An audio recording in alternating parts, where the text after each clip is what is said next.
Good day, everyone, and welcome to 12 at 12. Today we have Mike Erwin, full-time faculty in web design and interactive media, and he's going to give us an augmented reality overview.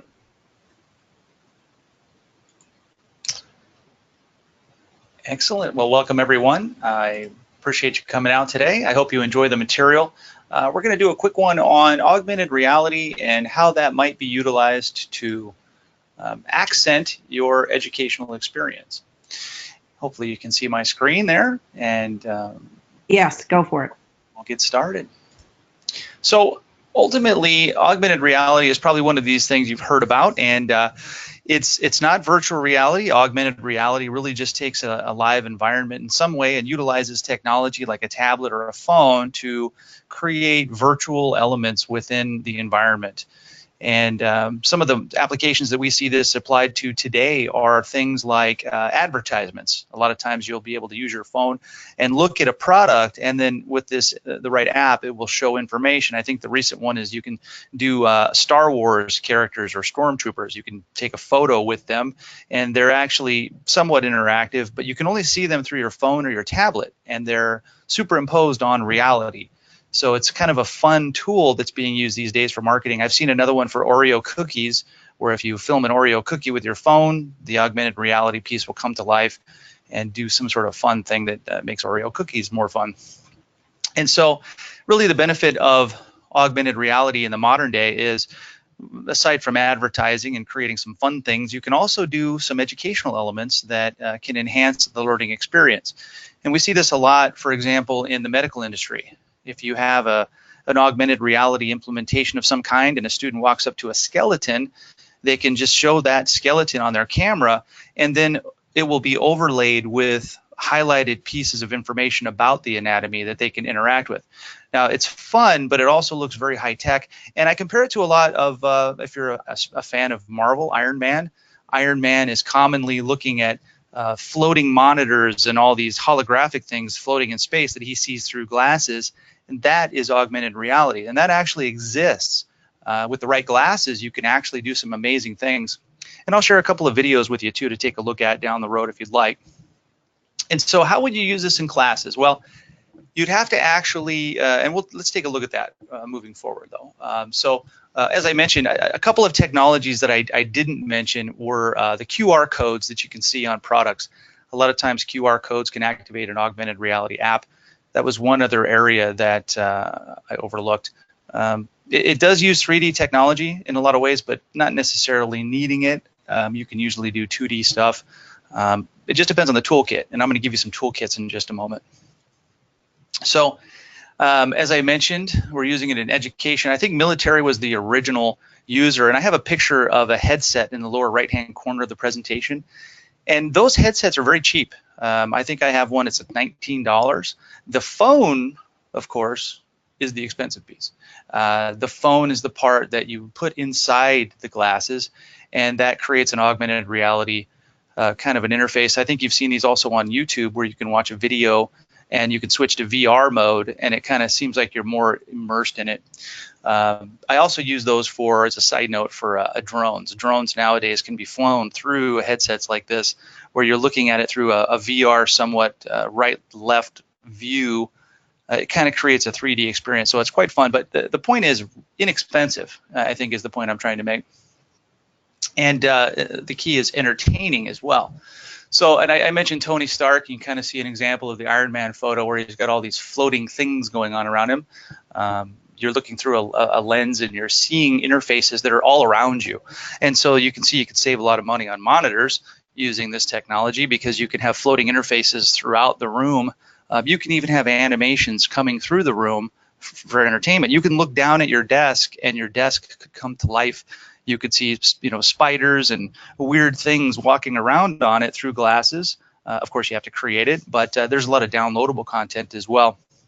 And so, that's kind of why you might use the technology, is taking some sort of an educational experience and enhancing it through the use of augmented reality.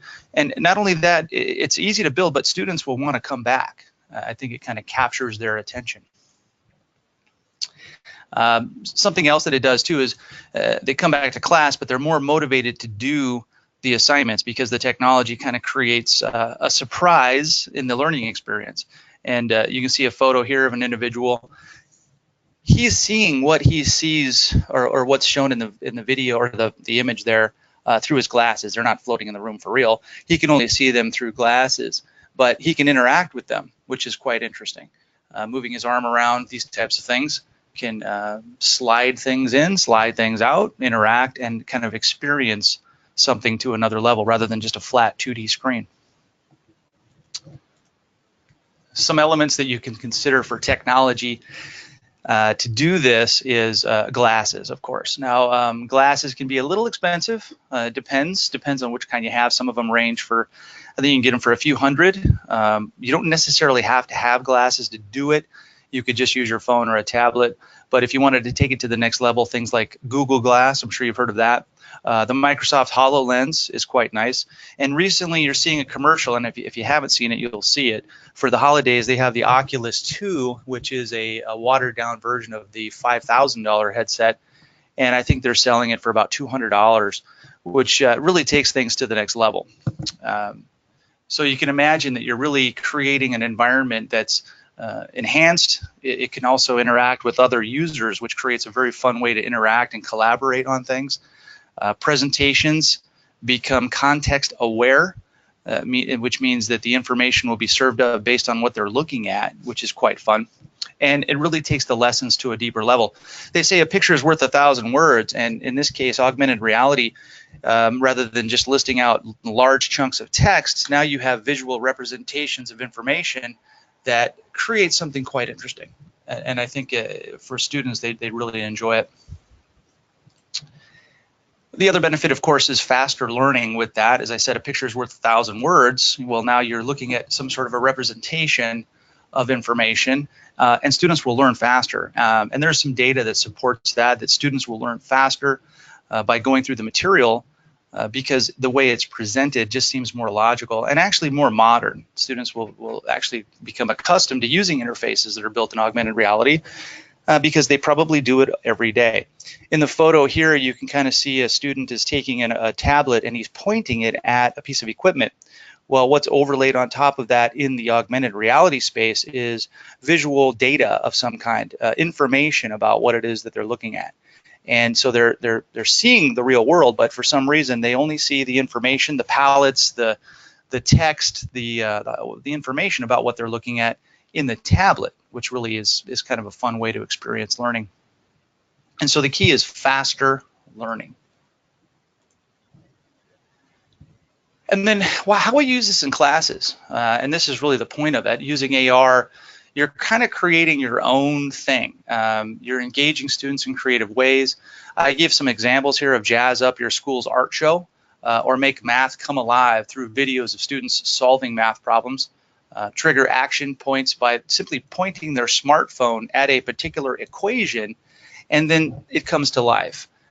You can even trigger an image on a Google form, or sorry, to a Google form. So as they look at something with their phone, it'll trigger a form to request time with a school counselor. I mean, there's a lot of weird, innovative ways to use this.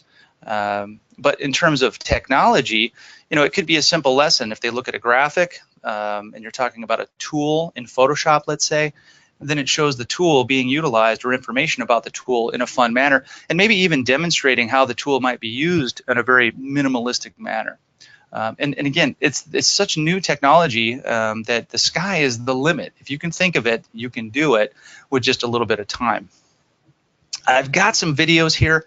We won't have the opportunity to go through these videos just because the time is short, but if you want to capture those, what I can do is I will grab those. Let me back up there, and I'll put them in the chat window at the very end so you can take those. There's a video that shows a guy working on his desk, and he has a set of headset or goggles on. His whole room is coming to life, and he's working in Excel, but it's floating in space. His desk has got things walking around. He's got a shark flying through the room, and so he's basically pre-programmed his workspace to do these things. And so again, for classes, you wouldn't be able to do that. But it gives you an idea of the technology and what you could do. I think the essence here is the tools. You want to know, how do I do it? Well, Here's a list of tools for AR development. These are all free tools. I haven't used any of them except for the AR toolkit, which was quite easy to use.